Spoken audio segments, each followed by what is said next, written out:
నంద్యాల జిల్లా దొర్నిపాడులోని శ్రీ వాణి Vidyanikethan English medium పాఠశాలలో బుధవారం జాతీయ ఉద్యమ పితామహుడు బాలగంగాధర్ తిలక్ విప్లవ వీరుడు చంద్రశేఖర్ ఆజాద్ జయంతి మహోత్సవాలను ఘనంగా నిర్వహించారు.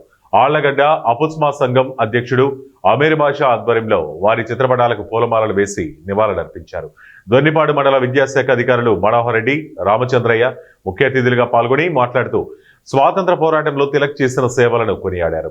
ఈ సందర్భంగా అపుస్మా సంఘం అధ్యక్షుడు అమీర్ బాషా విద్యార్థులు అందరూ జాతీయ నేతలను ఆదర్శంగా తీసుకుని దేశానికి కీర్తి ప్రతిష్టలు తీసుకురావాలని పిలుపునిచ్చారు. ఈ కార్యక్రమంలో పాఠశాల కరెస్పాండెంట్ జేడీగిరి, ఉపాధ్యాయులు పాల్గొన్నారు. స్వరాజ్యం కావాలి అనేటువంటి సిద్ధాంతం వాళ్ళది అనమాట. మిగతా వాళ్ళని కొందరు గోపాలకృష్ణ గోఖలే గారు, అది వాళ్ళు ఏదైనా అది పండితుడు, విద్యావేత్త, తర్వాత జర్నలిస్టు, మళ్ళా రచయిత, అట్లా స్వాతంత్ర నేత అంట, ఎన్నో రకాలు. అంటే చాలా ధైర్యవంతుడు ఆయన ఏం చేశాడంటే ఈ యొక్క స్వాతంత్ర పోరాటంలో ఈ రావాలంటే ఏం చేయాలని చెప్పేసి, అప్పుడు ఇంగ్లీష్ భాష ఉన్నది కదా, ఇంగ్లీష్ భాష అనేది ఉన్నది. అంటే ఈయన చేశాడు, ఈ యొక్క మన దేశ సంస్కృతి తెలియాలి, మన దేశ విషయాలు తెలియాలంటే అది ఒక విద్యా సంస్థల ద్వారా సాధ్యమవుతుందని చెప్పేసి